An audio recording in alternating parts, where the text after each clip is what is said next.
Staircases are a dime a dozen, and many people climb them without a second thought. However, a staircase found in the middle of nowhere in the Giza Plateau has been confounding archaeologists and fans of ancient Egypt. Who built this mysterious staircase? Where does it lead to? And how was the perfect shape achieved? Stay tuned for all the details about the mysterious staircase of Giza. Picture this, an expansive golden horizon stretching as far as the eye can see, crowned by the majestic pyramids of Giza as the ancient Sphinx stands sentinel. Now let your imagination soar even deeper below the iconic structures and into one of the most mesmerizing mysteries of the Giza Plateau, the descending staircase out of nowhere. From its topmost step, the descending staircase might seem like just another relic of the past, but we promise you it is so much more. It beckons, enticing one to follow its deep and winding path. This staircase isn't merely a set of steps carved into the ground, it's like a portal that promises to transport you back in time, plunging you straight into the heart of ancient Egypt's mysteries. Each step, meticulously chiseled and precisely positioned, tells a story of unparalleled craftsmanship. It's a testament to the dedication and genius of the builders. Every stone and every groove is a silent whisper from the past, urging you to delve deeper, to explore further, to seek what lies at the end. Now you might think, it's a staircase, how complex can it be? But here's where the genius of ancient Egyptian architecture shines brilliantly. The angle of descent, the evenness of the steps, the sheer depth. Each aspect of the staircase is a marvel. Imagine in an era without our modern tools and machinery, the builders achieved a level of precision that would make contemporary architects gasp. The uniformity of the steps, the consistent decline, and the strategic placement to ensure safety and functionality, it's all part of a grand design, an ancient masterstroke. As you begin your descent, there's a palpable change in the atmosphere. The air gets cooler, the sounds of the bustling world above start to fade, replaced by a profound silence broken only by the echo of your own footsteps. This isn't just a physical journey downward, it's a transformative experience for the explorer. With each step, you can't help but marvel and wonder about the hands that built it. What were they thinking? Was this staircase meant to lead to a sacred chamber, a hidden treasure, or was it a symbolic representation of a journey to the afterlife? The allure of the unknown, coupled with the sheer brilliance of the design, makes the descending staircase a must-explore for anyone visiting the Giza Plateau. While the pyramids of Giza are often lauded for their astronomical significance, aligning perfectly with certain constellations and solstices, the descending staircase has its own cosmic story to tell. Some theories suggest that its depth and orientation might have been designed to align with certain celestial events. Was this staircase an ancient observatory, a channel to communicate with the gods, or perhaps a ritualistic descent during specific cosmic occurrences? The possibilities are tantalizing. While the pyramids and the Sphinx have taken center stage in Egypt's grand historical narrative, features like the descending staircase, though lesser known, offer an equally rich tapestry of tales and insights. Its depth, its trajectory, and its very existence amidst such monumental neighbors makes it an enigma. It serves as a poignant reminder that often history's most profound secrets are hidden not in the limelight, but in the shadows, waiting for the keen eye and curious heart to discover.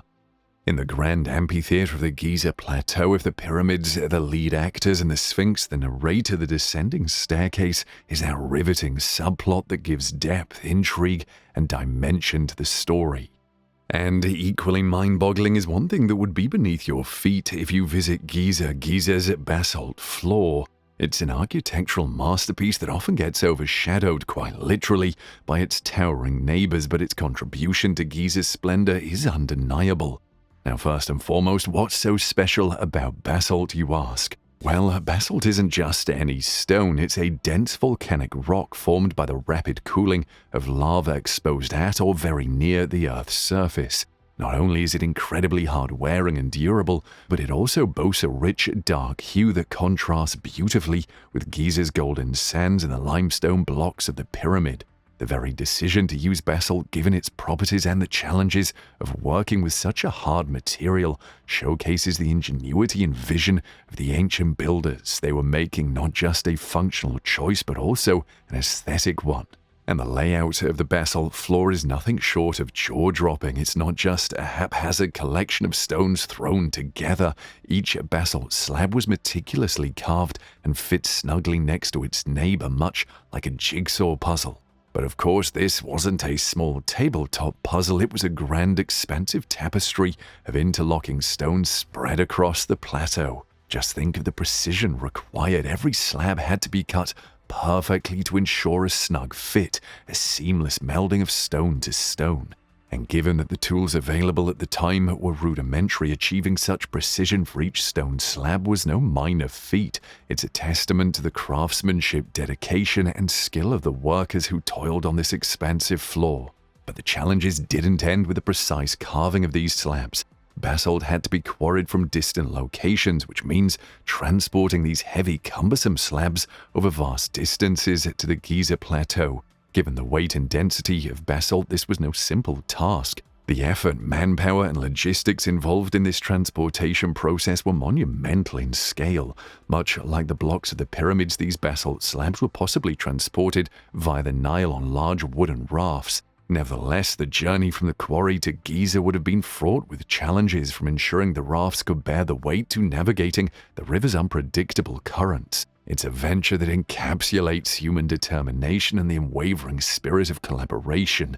And the Giza basalt floor wasn't just a functional masterpiece, it was also symbolic. This was the stage upon which countless ceremonies, rituals, and daily activities played out. Every chiseled mark, every tiny deviation in the stone tells a tale. Over time, this floor bore witness to the footsteps of priests, pharaohs, and the general populace, each leaving behind invisible imprints of history.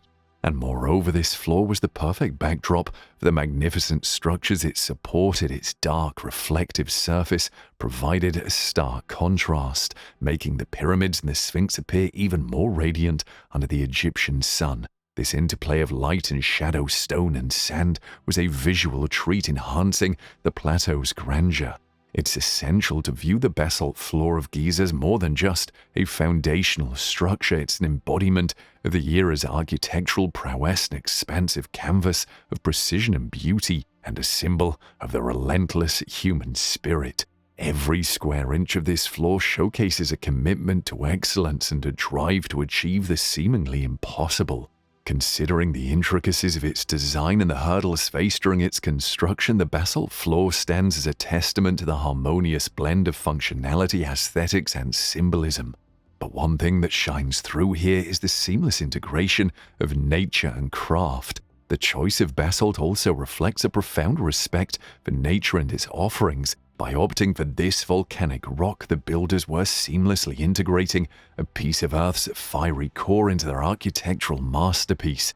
This integration elevated the plateau's design, grounding the lofty pyramids and the enigmatic Sphinx in the raw, elemental beauty of the Earth.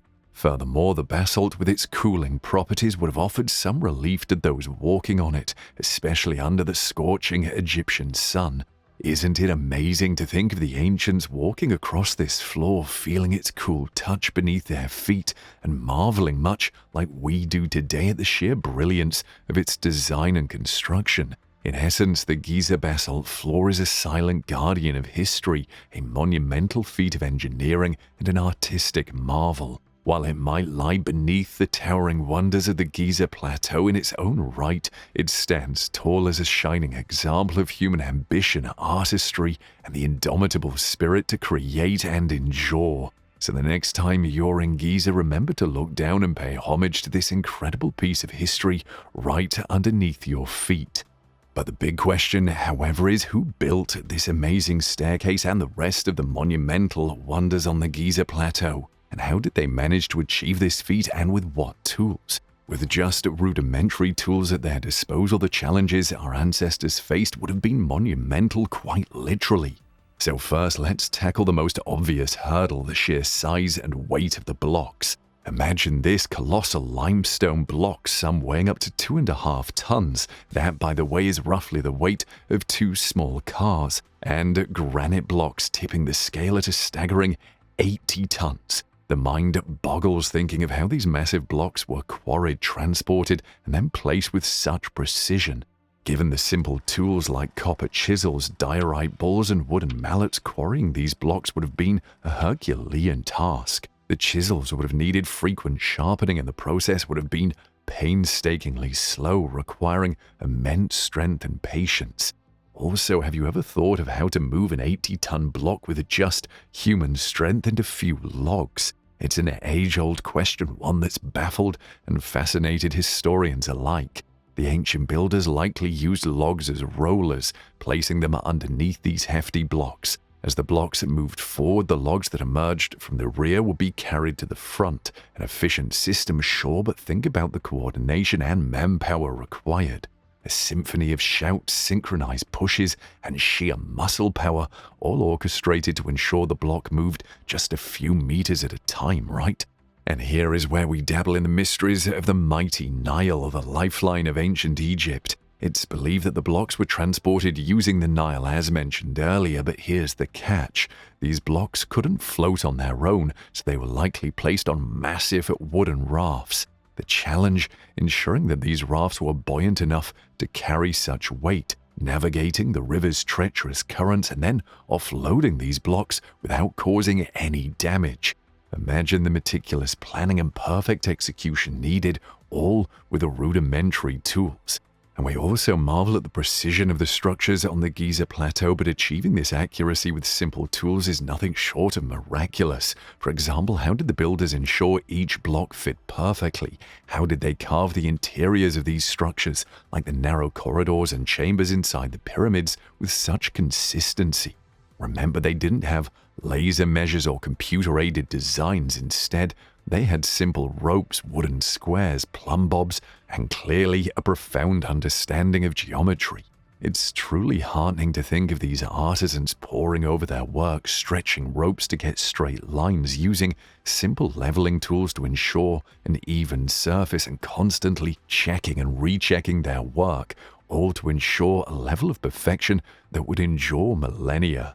And while we've covered the logistical challenges, it's easy to forget the natural elements. The scorching Egyptian sun wasn't just a minor inconvenience, it was a relentless force bearing down on the laborers.